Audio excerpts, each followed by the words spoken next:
Hey, thanks for tuning into the Art of SBA Lending. Today on the podcast, we have Sterling Birdsong. Sterling is an SBA loan officer at Credit Bench, powered by BayFirst. I just finished watching it back. It was an incredible episode. I think you're going to like it.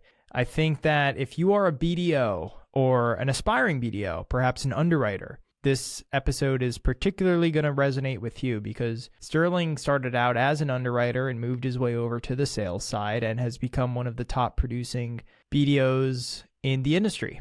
And he kind of tells his story, his journey, all the way through credit committees and kind of talking about the art of presenting to the credit committee, gaining an associate lender last summer, which has freed up some of his time. And he uses some of that time to do other ventures, which he talks about, including getting an SBA loan. So he was on the other side of the closing table for that one. But it's a great story.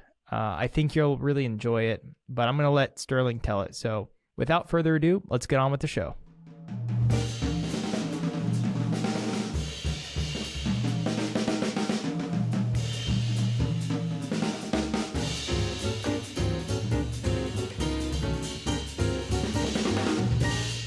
So I've been in lending for 12 years, and you guys know I'm all about speed. So I'm going to give all you BDOs out there a pro tip. One of the biggest cogs in the process is getting the borrower to send you the underwriting package. And the last items that they send are always the business plan and projections because it's the most time intensive. So they save it for last. But that delays the process. The small business owners I know, they don't want to sit in front of their computer all day. They want to go run their business. And so that's why I send them to Rapid Business Plans right out of the gate. They make it easy for entrepreneurs to tell their story in a format bankers love. They can help with the business plan, projections, and assumptions, and turn it around in as little as 4 business days. Just yesterday, I had an ITL deal come across my desk, and I sent them straight to Rapid Business Plans because that export business plan is essential to my 90% guarantee, and I want to make sure it's done right. And guess what? The cost can count towards their equity injection because I'm going to build it into the project. It's a no-brainer. Now, I have one last tip. If you don't do startups, well, now you do. Feasibility studies tell you if the borrower's business idea is going to work. And in my experience, can give the bank the added comfort needed to get to a yes. And Rapid Business Plans offers these as well. So go to rapidbusinessplans.com and set up a Get Acquainted call. I'll leave a link in the show notes below. Sterling, thank you for joining the podcast. It's long overdue, I would say. So. Yeah. I think I'm the last Bay boy. The last of the Bay Boys. Oh, geez. That's cool, actually. We can talk about that in a sec. But I want to get into your background. Like my whole mission today is really to document your story because you're someone who came up from the bottom through underwriting, loan officer, BDO, top producing BDO. You've done it all, within the last less than 10 years. So I just want to kind of hear how you got started and go from there. Yeah, sure. And actually, I was even a conventional lender at one point. So I've kind of done everything. But I got into banking in 2012. That was when I graduated from college. And I actually got into banking really by chance. I was graduating with a degree in entrepreneurship from St. Leo University. And my mom actually at the time worked at a funeral home in South Tampa called Blunt and Curry off Swan. And there was a gentleman who came in one time. His name was Jim Furman. Someone in his family had passed away, and my mom was the funeral director for the funeral. So if you know Jim Furman, he owns probably 20 dealerships in Tampa right now, Furman Mazda, Furman Chevrolet, Nissan, you name it, he owns one of them. So my mom did a really good job with the funeral. She built a rapport with him and said, hey, I have a son right now who's graduating from college and he needs an internship, thinking that he was going to send me to go work at a car dealership potentially. But he ended up being on the board of the Bank of Tampa. And so he said, hey, go ahead and give these people a call and tell them that Jim Furman sent you. And you know how it works in these small community banks. When a board member tells you give a kid a chance, you give a kid a chance. So that's how I got into banking. And that, like I said, that was 2012. So I just started out there as an intern, and I started doing credit. Again, a kind of a stroke of luck where there was a woman there who had to leave for maternity. And so they said, hey, you were only supposed to stay for 3 months. Do you want to stay for an additional 3 months? And that was a big turning point for me because in those additional 3 months, I really learned how to underwrite. And so at that point, I had a real marketable skill that I could go out into the market with. And at that point, there still weren't necessarily a ton of banks lining up for me. But my boss, Blaine Morrison, he knew a gentleman at what was then U.S. Ameribank who he had trained 20 years previously. And he just said, hey, man, I like you. You come out here, you come in here, you outwork everybody else. You didn't know anything when you walked in the door, and now you turn underwriting packages quicker than anybody else. He said, so I'm going to help you find your first big boy job. And so he told the gentleman, his name was Walter, who worked at U.S. Ameribank at the time. He said, hey, give this kid a shot. And so once again, my resume was picked out of the stack, and that's how I ended up going over to U.S. Ameribank and went in there as a small business underwriter. So I did that for 3 years, underwriting conventional credits, anywhere from like 150,000 up to 1.5 million or so. And so that's kind of how I cut my teeth in credits. But I kept on saying, hey, I want to be on the sales side. I want to be on the sales side. I was the squeaky wheel, and so I had gotten impatient, to be honest. I was at the point where I decided I was just going to go out on my own and become a financial planner. I went and got my Series 7. I got my Series 66. I got my 215 license. And I had even started kind of seeing some people on the side and starting to take my first appointments. And I quickly realized that it's a little bit easier when people are asking you for money than when you're asking them for money, especially when you're a 25-year-old kid at the time and you really don't have anything. You have $10K to your name, if that. So, I quickly realized that, maybe banking was still going to be the better option for me. And at the same time, I finally got that opportunity. There was a gentleman who got hired named Dario, who still works at Valley Bank. I know Dario. You know Dario, yeah, of course. And so they had hired Dario with the thought that he was going to be an SBA BDO initially. And once they got him in there, they said, hey, we got this BDO role for you. And he said, oh, no, I want to be a conventional lender. And so they said, oh, well, we don't have a BDO now. And so they're like, hey, what about that kid Sterling in the credit department that's always yelling about how he wants to be a lender? And so sure enough, they brought me in, they offered me the job. And I'll be honest, I didn't know anything about SBA. I don't even know what SBA stood for. But I was like, yeah, I'll take it. So, I just dove in. That was January 2016. And I've been in SBA lending ever since. Can we pause there? Yeah, of course. I want to back up and just because it sounded like your mom was trying to get you an internship at a funeral home, and then you got one at a bank. And she worked at the funeral home. So she was a funeral director. And so she did a funeral for a gentleman who owned automobile dealerships. Oh, automobiles. Okay, so yes. That's where she thought you would maybe be going. Yeah, she thought, hey, I was looking for an internship at the time. I really didn't know where to start, and so she was just – my mom is like an awesome networker.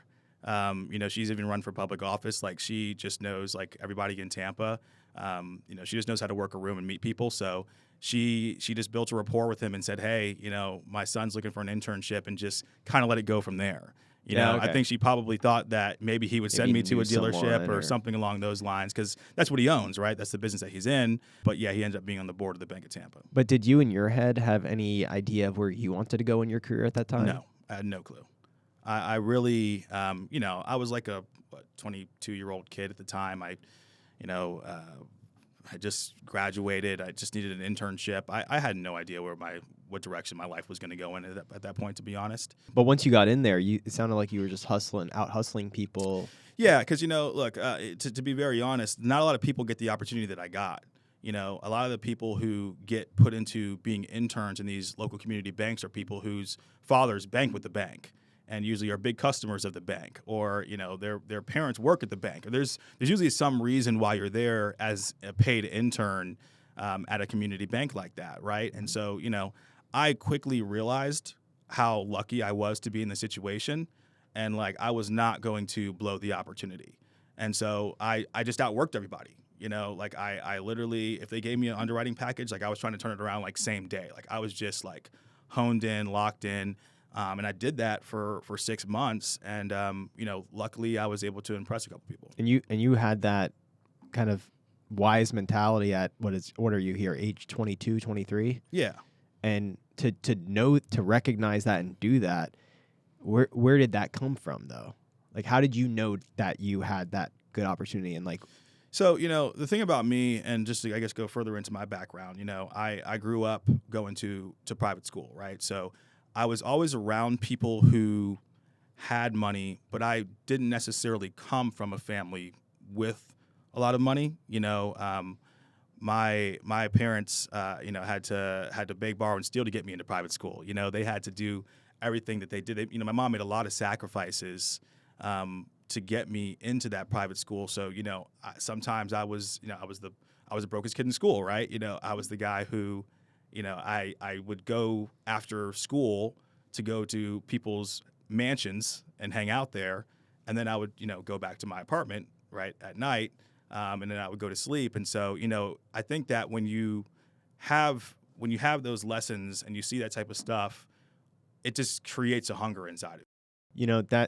So I'm actually sitting here getting goosebumps. I don't know if you can tell, because that story sounds similar to what I grew up with, and I feel like it does fuel you, whether it's conscious or subconscious, because growing up in Boca Raton, which is a pretty wealthy, affluent kind of place. Yeah, we were probably on the lower side income-wise. I remember specifically having to be dropped off down the street so that no one would see the car that I was pulling up in, stuff like that, Oh, yeah. Not being able to go on to the field trips all the time and whatnot. Yeah, and so I've had so many experiences like that, and it's funny because, on the way driving down here from Tampa, the AC went out in my car, right? And it's funny because literally the very first sales job I had was selling Cutco knives. So high-class kitchen cutlery, right? And so I spent a whole summer selling Cutco knives, and I was in this old, beat-up Mercedes that was like, metal frame, leather seats, and I had no air conditioning for the entire summer. Oof. So I was driving around in 90-plus degree heat, my back drenched in sweat, and I'm coming in like, hey, can I cut this leather? Can I cut this penny for you, sir? Like, can I try and, do my dog and pony show so you'll buy these, $800 kitchen block knives from me? But like, it built character, right?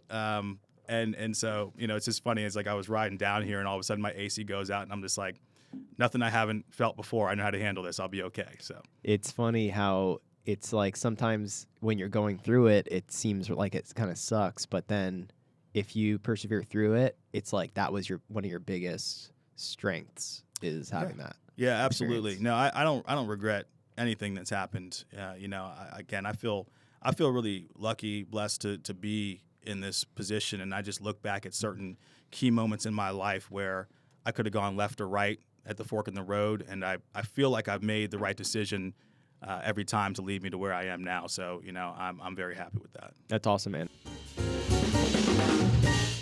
Like most of you, I use outside counsel to close my SBA loans. And when you bring in outside counsel, they become a critical part of the process. So you can't just bring in a firm that dabbles in SBA. You need a firm that focuses in it. Lewis Kappas is one of those firms. Lewis Kappas is a nationwide specialty law firm with decades of SBA experience that can help lenders navigate SBA compliance in the modern landscape. Look, SBA lending is complex and riddled with gray area. You need counsel that can provide clear advice so that you, as the lender, can make an informed decision. You can't just send every deal GP. But compliance is just the baseline. Communication and customer service is also critical, and that's where Lewis Kappas shines. Their SBA team is experienced, professional, and understands not only the legal side, but that these are real-life transactions for real people. So check them out, follow them on LinkedIn, Lewis Kappas, or go to lewiskappas.com. All right, well, let's get back to the road to BDOing. You're at Valley, and you get the chance to become a BDO in the SBA space, and so what do you do next? Yeah, so the first thing is I had to kind of learn SOP, and I'll be honest, I never read it cover to cover. I was not that guy who sat down and read it from cover to cover, but I learned very well on the fly, and when they put you into a sales position, they expect you to kind of perform and just figure it out, right? So you kind of have to build the plane while it's on the runway. And so that's what I did. I mean, my first year was very difficult. I'm sure I told people a lot of things that were incorrect in SOP just out of sheer ignorance. But I just kind of kept on hitting my head against the wall. And then, eventually you just get better, right? If you actually care about what you're doing and you actually put the time into it, like over time, you'll start to see yourself get better at it. And so, the first year was difficult. I couldn't even tell you how much I did in production. It was probably less than $5 million.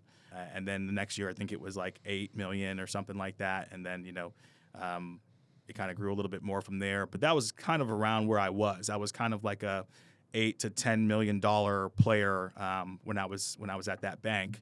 And then obviously things changed pretty rapidly once I moved over. So how'd you get to the 8 to 10? What were you doing for business? So, the good thing about that bank was that you didn't necessarily have to worry so much about the production side of things, because it was it was a conventional lender driven model, right? So you have your people like Dario, for example, your people who are out in the streets. They're conventional lenders. They go out, they find a bunch of business. Some's going to be conventional, some's going to be SBA. And then, if it's SBA, then they would essentially bring it into a BDO, such as myself, and then I would basically start to run point on the deal from there. So, it was a mix. Like, I would also find some deals of my own, but for the most part back then, a lot of it was stuff that was coming in from other conventional lenders, which was good for me at that time because it gave me a lot of reps. It gave me a lot of practice with, applying SOP rules, and then also just working a deal from start to finish, getting it from initial conversation and meeting to the closing table. So a conventional lender turned over their customers to someone who didn't know anything about SBA. That's correct, yes. But I faked it till I maked it a little bit. I just, I'm trying to exude some confidence. But yeah, I mean, obviously. And look, the thing is that even though I didn't always necessarily know in those early days, there was a great team there in place. People like Chris Neer, like Garrett Von Eye, people who, if I ever had a question, they were only a couple steps away. So, I was able to go, and trust me, I was in their office a lot. I was asking a lot of questions, but they kind of helped me through those early days, and I'm grateful for that. So it was a situation where there was a lot of internal referrals, and you ended up leaving to more of something that was more like an external role, right? Correct. Why'd you want to make that type of jump? I mean, it was always something that I wanted to do because, I mean, I'll just be very blunt with you. I'm a very money motivated person. I enjoy the money that you can make as an SBA business development officer. And you're not going to get paid very well if you are not the one who's sourcing deals, right? If you are in a model where deals are essentially hand-fed to you, you'll do okay, I'm sure, but the money is always tied to the person who makes it rain, right? You have to go out and be a rainmaker and find production, and if you do that, then you are going to most likely have a comp plan that will reflect that, right? So I wanted to do more. I wanted to be with a nationwide lending platform. I wanted to be able to incentivize brokers, and I just had that hunger to take a step forward in my career and really be what I consider to be a real SBA lender. Okay. And this was, we were just saying, this was like 2 years. So this is 2021 when I actually made the jump. So it was like late February of 2021 when I finally made the jump to go to Bay First Credit Bench. And that's where you're at now. So how do you vet them as the place you want to go and take your, yourself to, and kind of bet on that institution? Like what did you need to know at that point from them? So what I needed to know was a couple different things. Number one, I wanted to know what their credit appetite was going to be like. Are they going to be able to get the deals done that I feel like are good SBA deals that should get done?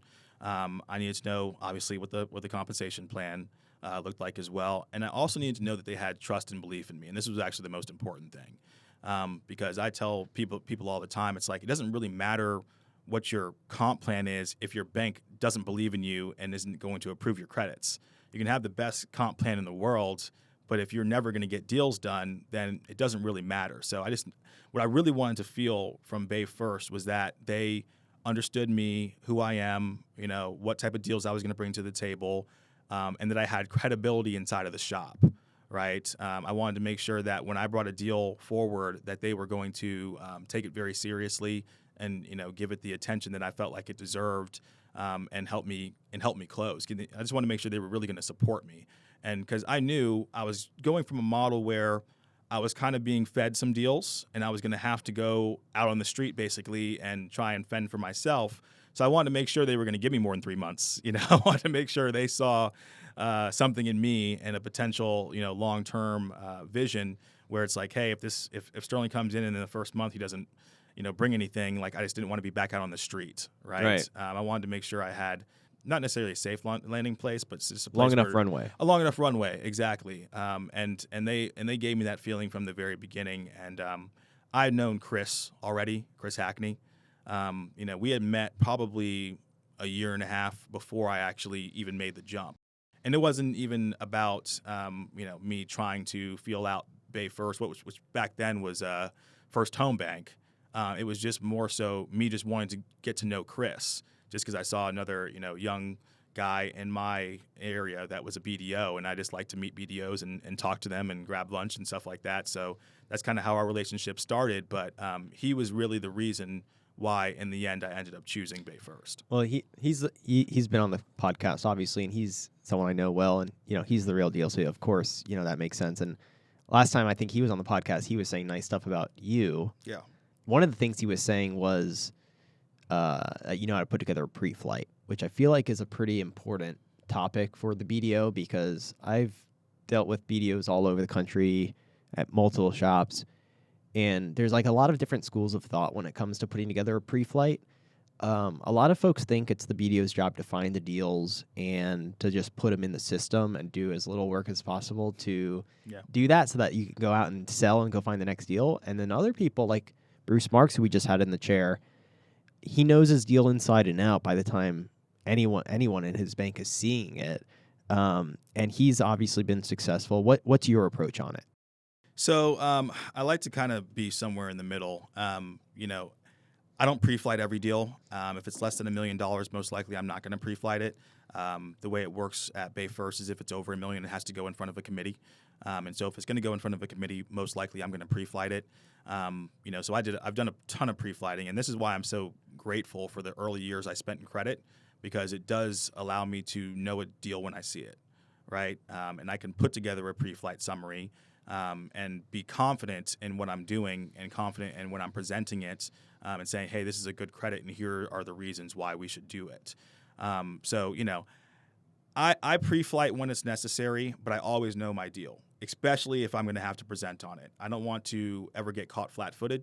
I don't want someone to ask me a question that I don't know an answer to. So even when the most time I put in now isn't necessarily even on the pre-flight side, because now I have a lovely associate lender who works with me named Austin Porter.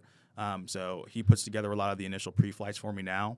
But my committee presentations are basically, usually about a page and a half or 2 pages. And I'm basically writing it out almost word for word. It's almost memorized by the time I go in front of committee.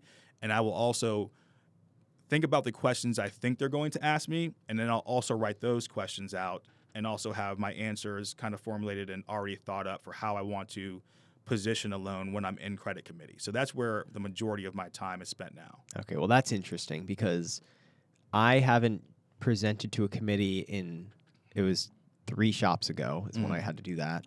And I was 23, and we were telling the story. I don't want to repeat myself on the podcast, but forgive me if you've heard this one. But I was 23-year-old, presenting deal to committee, and I was at Home Bank. Yeah. So Tom Zernick was there at some point.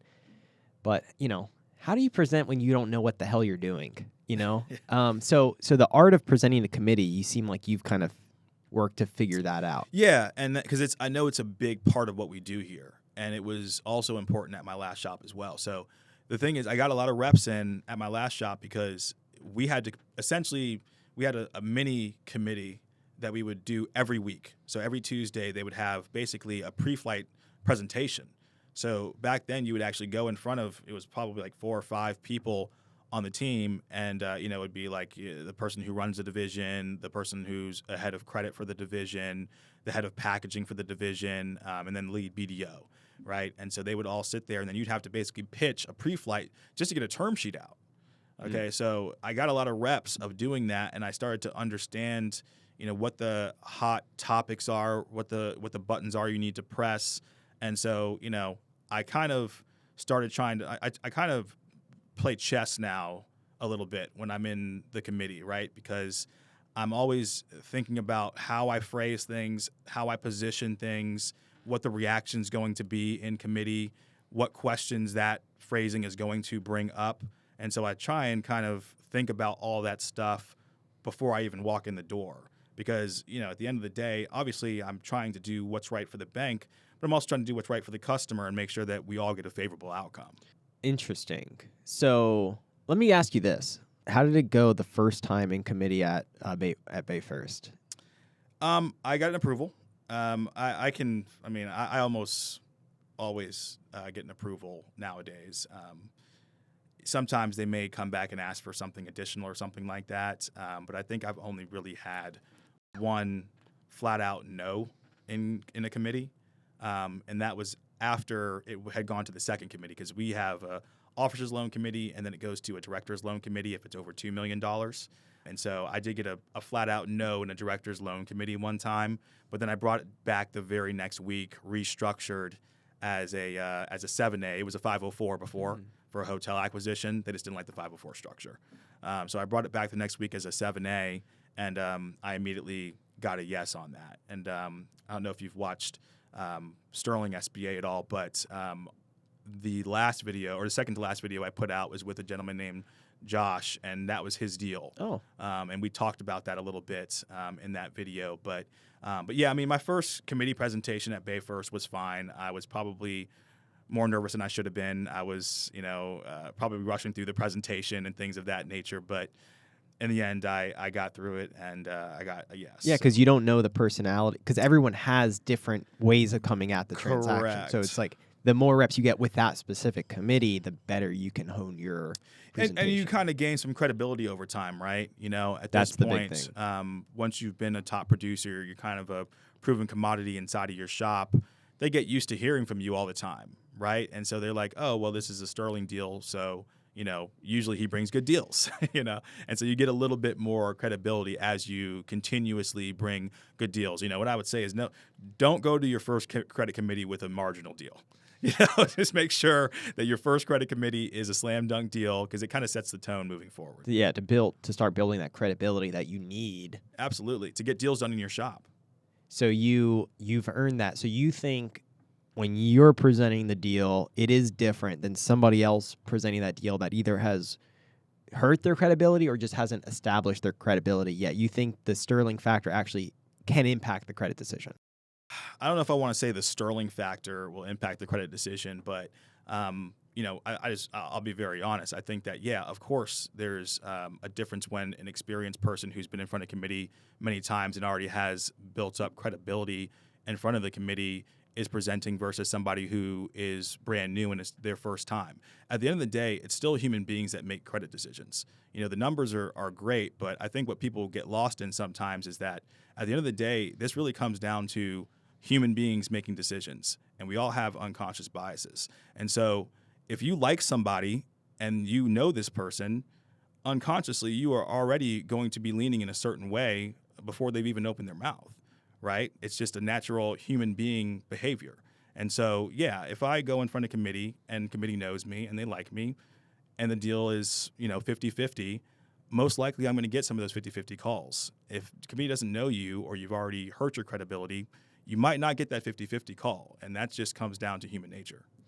Well, it's something I've noticed, along my way, is the people who have got the cycle going are the people who have established credibility and trust internally in their shops with the credit department and the decision makers, and deals just seem to go smoother because they know what they're doing. And it's not just like they're a big producer, so they're getting special treatment. It's more like they're doing the things right, and now we recognize that, and now we're going to give the benefit of the doubt. So I want to hone in on what you're doing right. Like, are you, obviously, like if there's a deal that is, let's say, marginal or just doesn't work, like I assume you're kind of filtering them out or structure them in a way where risk can be mitigated to get them to committee. So what is that work you're doing on the front end to be able to produce that? This is where pre-flighting actually is really important, right? Because what I never want to happen in committee is for there to be any surprises, right? So if I have a deal, especially if I know it's marginal,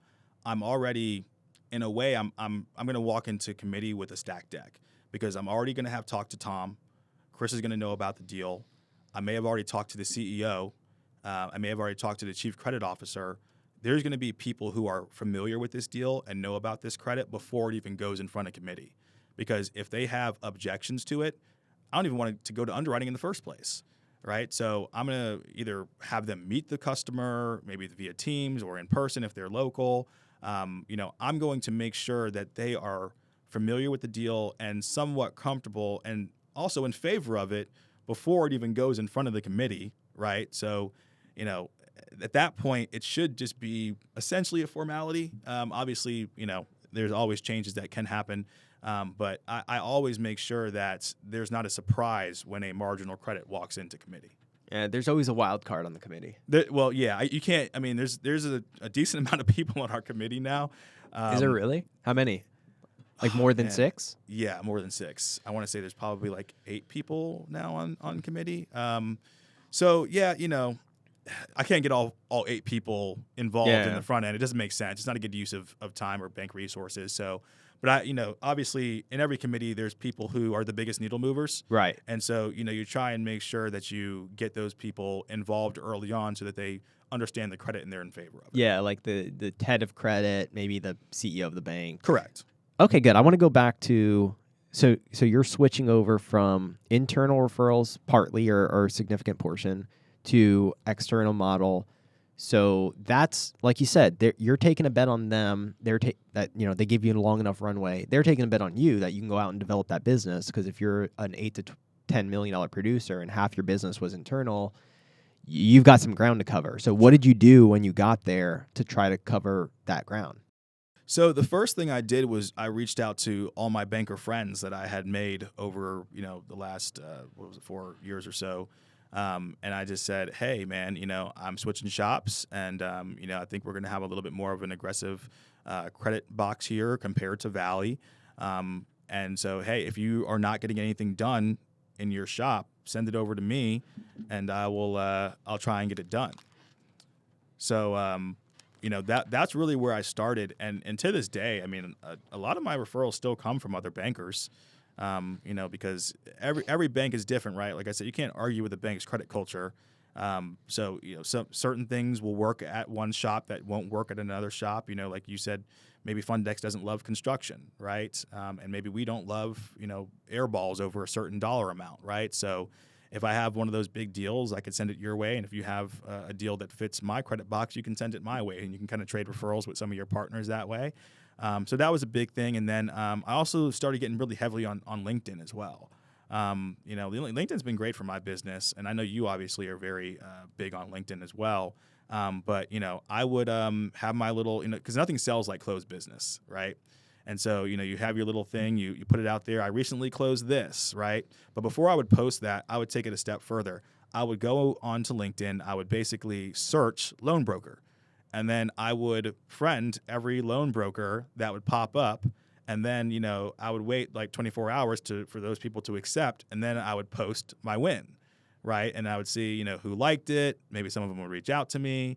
Or I would then start reaching out to them proactively and say, hey, so-and-so, I would love to hop on a quick call with you and just tell you about what we do over here at Credit Bench and our risk appetite and what deals we can potentially get done from you. And, we have an incentive that will pay you. And, these guys are all seasoned, right? Loan brokers, they kind of understand what the game is. And so that's what I did, and it worked. It's funny you say that, because I did a very similar thing. It was, I did not do very much outbound. It was more like pulling people into me. Mm-hmm. And so I took this approach where I did exactly what you did. I just added people. And people say when you're adding someone, make a personalized message. And yeah, I mean, that's good. But what I would do is every night when I'm watching TV is add everyone I could until LinkedIn stopped letting me add people. Yeah. And then I accumulated a big network over, the year I was doing that. And then I just post consistently. And then now, they've seen your name 100 times, and they're like, you know what, maybe I should call this guy. Yeah. And then they start calling. And so it's like more of an inward pull for me. Yeah. And I mean, that works, right? And I used to do the same thing. It's funny you say that, because I would literally be, on the app on my phone at night, and I would just be like, like watching TV or laying in bed or something like that. And I would just be strategically adding people. I was actually strategic with my ads, so I would want to add loan brokers. And like, I'd actually go through and be like, he's a residential mortgage broker, don't want him. I would actually go for business broker, loan broker, things Right. of that nature. And then I would just, friend them. And then, and then I would just post. And then sometimes, if I saw somebody who looked like they would be a good fit to potentially work with me, then I would just DM them. And I had like a little paragraph spiel or whatever, and it wasn't personalized, it wasn't overly personalized, right? It would have their name obviously, but I was basically sending the same thing out to people because at that point it's kind of a numbers game, right? I mean, some people are going to answer through your LinkedIn DMs and some people just aren't, and that's fine. I just want to go with the people who obviously need a lender, right? And they want to work with you, so you just kind of go towards those people, and then over time you start to build a network that way. Yeah, I mean, I've done that, and and I've gotten those messages, and sometimes people want to write you a whole, like a long paragraph, which doesn't. Too much. You can when you have to scroll to start reading it, it just is not a good idea. Yeah. But something short and sweet to the point of how you can add value to them. Yeah. That if 1 out of 10 responds, that's a new referral source. Yeah, and I mean, I would even tell them, what we're going to pay them. It says, hey, you refer this to me, I'll pay you a point. Or, back then at one point we were doing 2%, right? So it was that'll hey, raise some eyebrows. Yeah, it's like, you're doing 2 points. It's like, it's not a lot of people who are doing that, right? No. So it's like, if you send business to me, I'll pay you 2% of the gross loan amount. So it's like, hey, why wouldn't you send it to me? Yeah. No, that's good. So, so you basically use LinkedIn to start marketing because now you can go nationwide. Yeah. Right. Before you can only go in like 2 states or whatever. Really, it was just basically Tampa where I was lending before. Are you still Tampa focused though? Yeah, to a certain extent. I still like to do local deals, obviously, when I can. And we like to do local deals at Bay First. When we can get a local deal done, I think that we try and find a way to make it work where maybe if it was a marginal deal and it was in North Dakota, we might not try and find a way to make it work. We still want to serve our community because we still are a community bank. We are a nationwide SBA lending platform, but, Bay First at its core is about putting Tampa Bay first, right? Because our conventional side, we really only lend in the greater Tampa Bay area, kind of down to like Sarasota, Naples area. If I can get a local deal, then I still will do that, certainly. And you go into the office every once in a while too, in person. Every once in a while. Well, I'm not a big office guy, to be honest. I don't go into our headquarters very often. They don't necessarily need me to. No, but I see you coming. I see you with Austin coming out, and you posted on your stories like after a loan committee, you get an approval. Oh, yeah. And I love seeing that. Yeah. So I actually have my own office that I rent for myself. So I have over in like Tampa Heights area by Armature Works, I have just like a little, probably like 10 by 10 office or something like that I rent and in a larger office building. And I just pay for it out of pocket because I wanted my own space.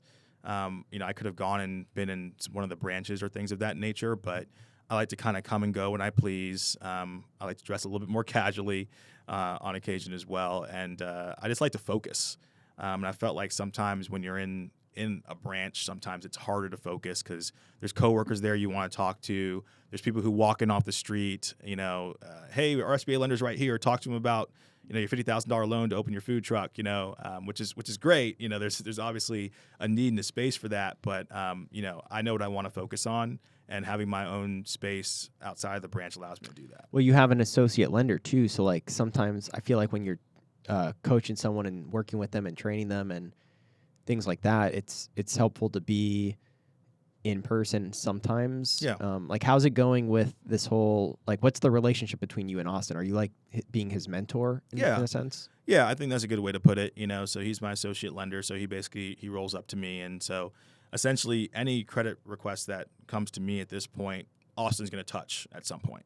I might be the initial person that you talk to. I may be your primary point of contact throughout the entire transaction, but Austin is always going to be involved at some point during either a pre-flight or during answering questions for credit, or he even gets involved in the closing process at some point. So and he's always kind of in charge of the pipeline to a certain extent. You know, he does the pipeline committee presentations essentially every week. So, you know, what the relationship is like, it's really him kind of shadowing me, but at the same time, I'm continuously giving him more and more responsibility, because eventually he's not going to be Sterling's associate lender. He's going to be Austin Porter, you know, the SBA loan officer, you know, VP. I mean, that kid's going to go to the top. He's a very bright kid. So yeah, right now it's just really me kind of mentoring him, but long term he's going to be his own lender. Well, I mean, I think that's awesome that you're doing that, and we need more of that. But does it help you in any way? Like, is it helping you scale your? Tremendously. Yeah, no. I mean, trust me. I wish I could say that I'm doing this all out of the goodness of my heart, but I mean, no. Austin is a huge help for me. I mean, you know, so last year I did $54 million in production, right? And I was basically at like $25 million or so through 6 months. And so I got Austin June 1 of last year. Okay, so he was with me for the second half of last year, but the first half I was on my own, and it was miserable. Okay, I was closing my laptop around midnight, probably 3 times a week at least. You know, just pretty much working through the entire day, because I mean, it's just a lot when you got to do pre-flights, when you got to order appraisals, when you have to do all this minutia. You know, it is very time consuming, and my work-life balance was terrible.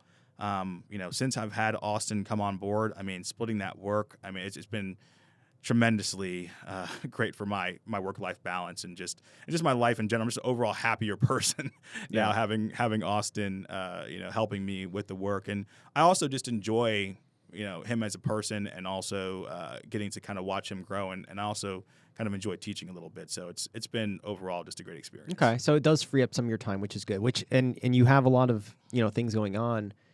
You know, like you have your office space. You know, you do a lot of different things, even within, you know, obviously SBA, but you've also gotten an SBA loan. Yeah. Do you want to tell that story? Sure. So I do a couple different things outside of the bank now. So I have a franchise. I have a 2 maids and a mop franchise, and it's me and one business partner named Sherman Milton. And so we have the Lutz, Odessa, and Pasco County territory for 2 maids and a mop. So it's a residential cleaning franchise. So, you know, they come out to your house every other week, and they clean your house essentially. And we've been doing that since 2020. We actually started like 2 weeks before COVID hit. So that was definitely an interesting experience. But so that's one thing I do, and you used an SBA loan to open that? I did, yeah. I got an SBA loan for, you know, just $150,000. So it was one of those small SBA loans, and I was able to get that done, and that was a crazy experience to actually be a borrower. Yeah, what's it like being on the other side of the table? You know, so I had not a great experience, to be honest, and I won't name the bank, but I was originally working with another bank, and we had gotten super deep into the process. I mean, we were like a week away from closing. They gave me every indication that we were all good to go. I mean, I'd already been bank approved. We were literally working on like closing checklist items, and it was around that was in December of 2019, and then obviously, you know, it turned into January, right? So we were supposed to close like a week into January of 2020. I guess on January 1, they decided that they were no longer going to do small loans to franchises. And so they pulled my approval on me literally a week away from when I was supposed to close. And I mean, you know how it works in business. You have made commitments to people, right? I've told the franchisor they're getting paid this. I've told my landlord he's getting paid that. And I mean, I had to scramble. That was one of the most uncomfortable moments of my life. And I was like, you know, how could this happen to me? I'm an SBA lender. Right. You know, it's like this should never happen to you. It could happen to anyone. And it can happen to anybody, and that's proof of it. And it happened to a lot of people. There were a lot of people who were very upset because it wasn't just me. I mean, I start looking online. I start seeing all these crazy comments on their Facebook and all this stuff. And, you know, it's just a reminder that, yeah, you know, sometimes banks can be ruthless, man. Wow. You know, luckily I was able to pivot. I found another lender who was able to get it done for me, and they got it done in record time. I mean, we closed in less than 30 days. I mean, That's awesome. we were moving really quickly. Shout out to Fred Crispin, man. He came through. That's awesome. Yeah. So, I mean, that's a perfect example of why, like, when somebody entrusts us to handle the financing to do the biggest transaction of their life in many cases, it's not something you can take on lightly. No, And that's a perfect example of that. not at all. Because my loan in the grand scheme of things was a very tiny loan, but it was big to me. It meant a lot to me. Right. That's my first time going out and becoming an entrepreneur, right? And I didn't have that money just sitting on the sidelines at that point, right? So it wasn't like I needed that loan, and I had made commitments to people, and so like I said, it was a very stressful moment, and so it kind of puts it in perspective because it's like, yeah, we do loans for $2, $3, $4, $5 million, right? And so think about how much that means to that person, especially if it's their first time being an entrepreneur and going into business for themselves. So you're doing the SBA stuff. You're doing the franchise stuff. You've got Airbnb going. Got Airbnb as well, and that's been going really well. So I picked up a quadplex. And then I have another rental property I picked up earlier this year as well. Really, I bought my mom a home, which was like always a goal of mine. So I did the same thing. Did you? Nice. So I got my mom and my grandmother, who's going to be 98 this month. Yeah. And believe it or not, until I bought that house, she was living alone. Wow. At 98, yeah. So completely self-sufficient. That's crazy. Yeah. I mean, and she's like sharp as a tack to this day. Wow. I think she knows more about pop culture than my mom because she sits home and watches TV all day, so it's like she just knows what's going on. But so I do a lot outside of the bank as well. And so, having someone like Austin on my team has also, freed up my time to, go do some of these other ventures because, I saw an SBA lender post on LinkedIn the other day about how he was feeling kind of burnt out, because he was like, oh man, I closed $10 million in a day and, I just didn't feel anything anymore. And I kind of understand where he's coming from to a certain extent because, he's beaten the game, right? He's like, he's successful. It's not hard, not fun. Yeah, exactly. And so, these other side ventures and things that I do, they pushing you. They keep me motivated. They keep me hopeful. They give me, something to aspire to. And so that's why I really enjoy doing things outside of the bank as well as, continuing to do what I do at the bank. And I'm going to do more. Like I already have my next venture that I'm working on. I'll maybe next time I come on the podcast, we'll talk about that. Well, and I wanted to ask you kind of what the thought behind doing all these different ventures are, but I feel like I just know it's ambition. It's wanting to see what you can do and grow and just not sit there and stay comfortable doing, cranking out 50 million every year. But is there anything else to it? Yeah. I'll be very, very, transparent. I don't see myself as an SBA lender 20 years from now. I have a date in my mind. It's not anytime soon for anybody who's watching this. Don't worry, I'm not getting out of SBA anytime soon. I don't want to ring any alarm bells. That's how Chris is going to find out. Yeah, exactly. And Chris knows this already, but I eventually, I do see myself leaving banking in general, and going out and just being essentially a full-time entrepreneur. This job gives me the flexibility. It gives me the income. And so I'm able to, take what I make and I'm able to utilize my time effectively and I'm able to do these side projects. But eventually, the goal is that one day the side projects become the main projects, right? Because there's just so much more that I want to do in life. And I love SBA, and I'll always stay probably involved in some form or fashion with SBA. Maybe I'll go out and be a broker or something along those lines. But yeah, I don't think I'll be an SBA lender 20 years from now. Well, you've got a lot going on, and on top of all that, you decided to launch a YouTube channel. Yeah. What was the thought behind that? I want to be Ray Drew. No, I mean, I've been thinking about it for a while, and I think that I will give you credit, though, because obviously you had the BDO retreat last year. You had a girl named Chelsea Cross come in and speak about personal branding. And then I also saw guys like Jared starting to do their thing, guys like Ryan Kroge starting to do their thing. And I probably got a little bit of FOMO. I was like these guys are doing big things. They're obviously it's helping their production. And to be honest, man, if I was doing the Sterling SBA YouTube channel for production, I wouldn't be doing it. If I was that worried about production, I'd just make more phone calls. I do it because I really enjoy it. I love doing it. And I think it's, in a way, kind of my legacy, right? Because like I said, one day I may not be an SBA lender anymore, but I'll be able to look back at these videos that are going to live out there forever and say like, hey, that's what I did for society. That was my impact on the Tampa area, on the greater, on the country, right? Because we lend nationwide, but I'm going to go back and look at the interviews I did with those customers, and they're going to tell me their story and how this loan that we did together benefited them and helped their dreams come true. And so that's really what it's about. Yeah, 100%. And the videos live there. And, people will see them, and people might get inspired from them, and people might reach out to you. Yeah. And maybe you can help them.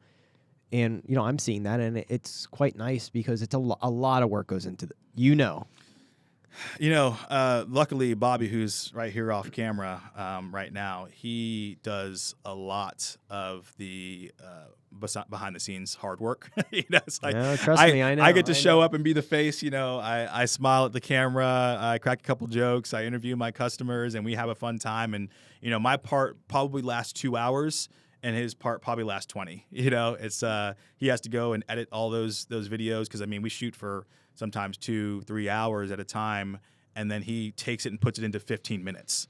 And so, that takes a lot of time and a lot of effort. But yeah, no, video production is not something that's just easy. It does take work, and it's not something to be taken lightly if you want to put out a quality product. Which you did. The first episode I looked at, and I was like, this is top-notch quality production.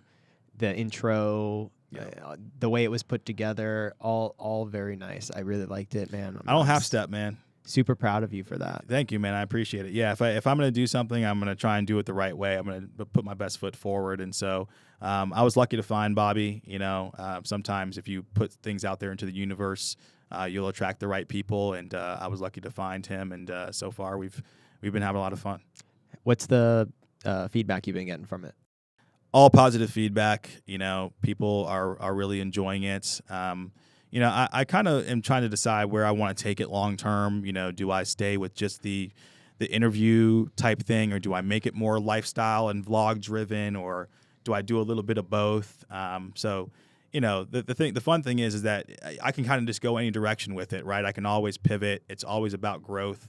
The thing about me is I never put a ceiling on anything, right? Same thing with me as an SBA lender. I didn't come into Bay First and say like, I'm only going to do 15 million. I said, I'm going to show up and I'm going to do the hard work, and then we're just going to see where it all falls. And so, the same thing with the YouTube channel. I'm going to show up and I'm going to do the hard work, and I'm going to try and promote it. I'm going to try and get it out there, and who knows where it might go long term, but I'm certainly not going to put a ceiling on it. I think that's a perfect place to leave it. Yeah.